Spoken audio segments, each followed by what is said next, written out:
Sadio, how disappointing not to hang on to the win. Well, I think it was a tough game. First of all, it was a tough game we all know about, and before that we knew it was going to be this kind of game. But I think in the first half we play good football and we create some chances and at least score one. I think today if we have been more clinical, maybe we will be able to win the game. But 1 point as well, we have to take it and prepare the next game.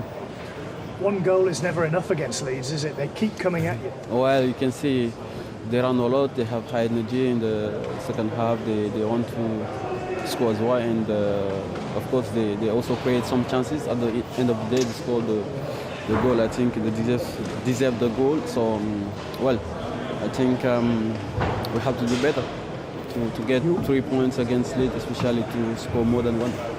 You were back on the score sheet, your first goal since January. That must give you some confidence. Yeah, sure. I think it's a really tough time for me. I know that and I recognize that, and which is part of football. But I never doubt. I know a goal will come as soon as list, and I'm working hard for the training and to help my team to win the game. So I think yeah, it's what I'm trying to do. It's imperative, it's very important that Liverpool finish in the top four. How do you see the race for the Champions League? Yeah, I think you can see it's really tough and it's really tight, which is normal because it's Premier League, and yeah, we really want to be in the top four, so we're gonna do everything possible. And we still have another 6 games to go, so we'll see what's going to happen in the day. You had chances to win it. Late on, Oxlade-Chamberlain in front of goal. Was he a little bit rusty? Yeah, I can see the goal. I think I was a little bit fast, or was I think it was kind of, but it's complicated to score. But I think I know his quality is able to score next time. So I think that's not the case today. Today I think we could have scored more goals to win this game. Thanks, Sadio. Thank you. Sadio Mane saying they should have scored more goals. He's got Liverpool's only goal. And at that point, when he did, in a move that impressed you, Liverpool were looking good, weren't they? Yeah, they were. We spoke at half-time about a lot of interchanging of positions. It's where Liverpool are strong, really. You know, we spotted this in terms of Milner looking where his man Jota is and actually exchanging positions, just vacating that area to give Jota a little bit of space. And then at the far side as well, another exchange of position. How many times have we seen Firmino do that?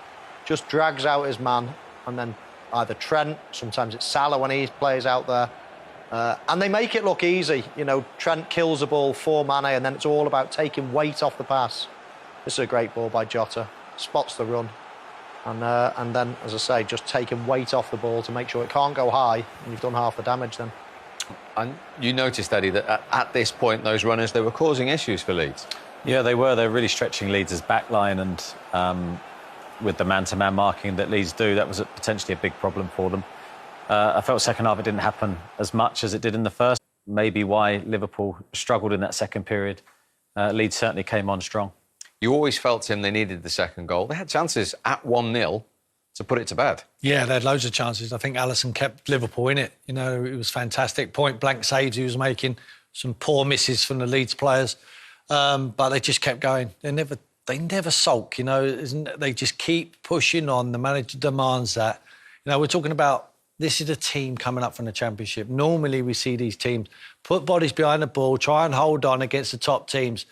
Got nothing of the sort. He's a breath of fresh air, this manager. Real top draw, great entertainment. That's why we love watching the Premier League, because you get games, matchups like this. A team just come from the Championship against the champions, and it's so competitive. We said it before the show. We knew it'd be like this. They will never, ever give up. And I think Liverpool run out of steam towards the end of the game. I think they run them into the ground. The high intensity of their movement, forward runs and their pressing, I just got to Liverpool and they couldn't handle it in the end. Mo Salah not starting was a big talking point. Tim's raised another issue of Mane coming off was also a talking point. Yeah, it was. You can see there's always disappointment when you come off as a centre forward, especially if you've scored. You feel confident, no question about it. Confidence comes from scoring goals. So he would have wanted to stay on. I thought someone like Firmino would have come off. This is a chance. We were debating, does he pick the right ball? Should he have gone on his own? You know what Mo Salah thinks as he's waving his arms around. I don't question the timing of the pass, actually. It was just the decision, really. And then this is another chance for Mo Salah. I think in this situation, as we all know, when the ball is moving, you're predicting where the ball is going to land. And he's predicting the ball to actually bounce probably about another 6 inches in front of him. It just checks slightly here. Just checks, and that's why he almost hits it off his ankle. He scuffs it. You see where he's predicting it's going to land is about another 3 or 4 inches ahead, in which case he would have struck it cleanly. But I think the bounce of the ball just did him, really. He didn't judge the bounce of the ball properly. From a coaching point of view, talk us through how that equaliser came about, how Liverpool could have avoided the Leeds goal. It's an interesting goal to see because it's the debate again against man marking from corners or zonal marking. Now, Liverpool here have gone zonal, which means basically you've got players responsible for protecting their zone and making sure no one scores in there. And if you look here, it's Kabak and Firmino making sure that they protect that area of the goal, which is where most goals are scored, just in front of the goalkeeper. And they haven't done it well enough between the both of them. They're also, you look at where he's come from, Llorente's had a free run, so there's been no block on him. Liverpool will look back at that goal and think there's a few things they could have done differently there. But you have to look at your zonal men. They have to do their jobs, and they haven't done them on that occasion. Just out of interest, Eddie, are you a zonal or a man-to-man? I think most teams now are either all fully zonal or part man marking and zonal. So I would be part man marking and part zonal. I think it depends on personnel. If you've got a Van Dijk there standing in the centre of the goal, he heads that out. He did all last season. He was the difference. He can go zonal. So if he's there, they don't concede that goal? Of course they don't. He's dominant in the air. He stands there at 6'5". He's strong, he's powerful. He just goes and heads it away. But when you're lacking in size, you cannot let someone have a run on you. Like Llorente, he has 1, 2, 3, up you go, over the back of Kabak, nearly takes him into the back of the net. Fabinho and Kabak are not brave enough. Look at them. I mean, Kabak especially, big centre-back, look at him there, just coming into the picture, 19. He's like a tortoise there. His neck goes in. It's not good enough. You have to be brave. You have to. It's the last 2 minutes of the game. Put your body on a line. Stick your face on it. That doesn't happen if... And I know we keep going on about Van Dijk ain't been there for a long time. They haven't found the answer. I would even say, go as far as to say, as Phillips was there today, he heads it out, you know, because he hasn't got a lot of qualities. You know what other players have got. But what he does want to do is put his body on the line for his team, and he wants to head things, and I think he gives them that. And today, he doesn't have enough. When it's forget the pretty football and the rotations, what we talk about, they're all good at that. Are they good when they need to roll their sleeves up in the last few minutes of the game to get over the line and get the 3 points? No.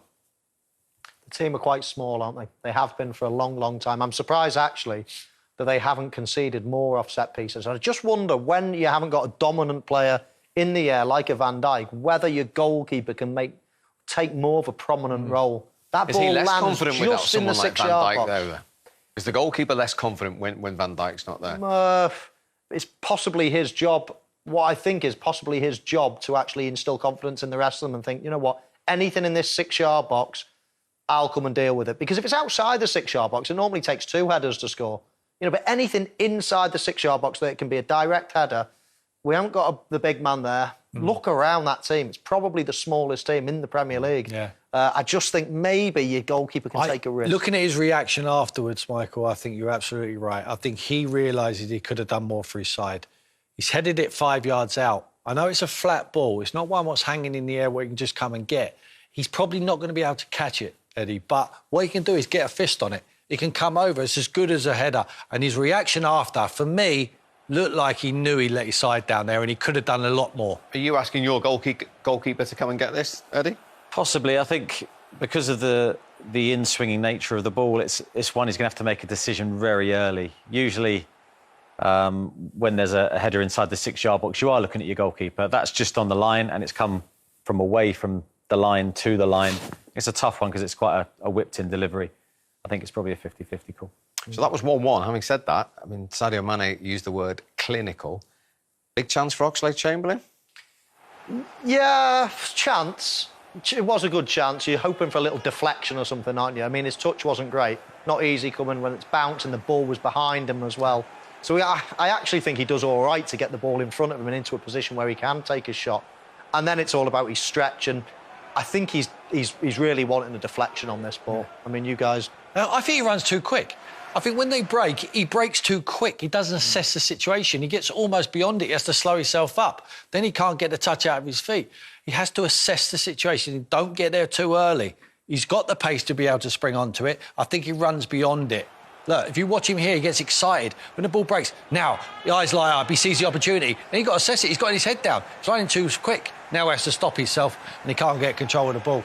He has to then assess what's in front of him and time his run, and then he just goes and slots that side foot into the bottom corner. But I know what Michael's saying. He's not played forever. I mean, he's like lack of game time, lack of rhythm. I can't expect a player just to go on there and click straight away.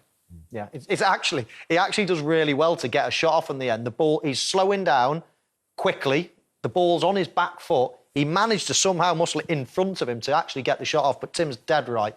You know, you've got to time it. It's not all about getting there quickly. It's about sometimes standing, running slow, but coming onto the ball, make the finish easier for you, and he made it tricky for himself. OK, that was a Liverpool chance. When Leeds watch that game back, will they wonder how they've only scored one goal, actually, Eddie?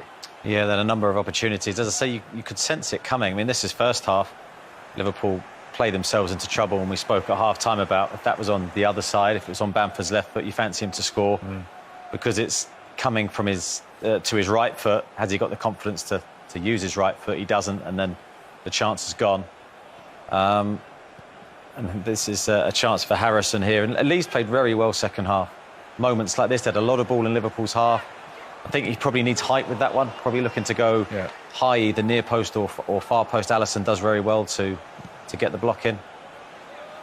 And you could just sense Leeds building in confidence, creating chances. Bamford then got his chance in the game, his best chance. Felt his touch was really good. Very unlucky there. Just gets too much on the shot. But he was making runs like this all day. He worked so hard. I mean, I've been so impressed with him this season. He deserves a goal every time I watch him play for the work rate he gives the game. What have you done with them, Michael? Scored. And this is Tyler Robertson again. Maybe height again on that one. He's gone low. And Alisson's blocked it very well, and it looked like the goalkeeper was going to earn them the 3 points. Oh, that's point blank, isn't it, that one? I mean, he has to score, but he does brilliantly. Yeah. You know, Alisson says, go on, make a decision. He smashed it straight into his chest. But look at the chances. They are golden chances. You didn't see many of them for Liverpool, did you? They had far more golden chances than Liverpool did. So in the end, you'd have to say they at least deserved the point.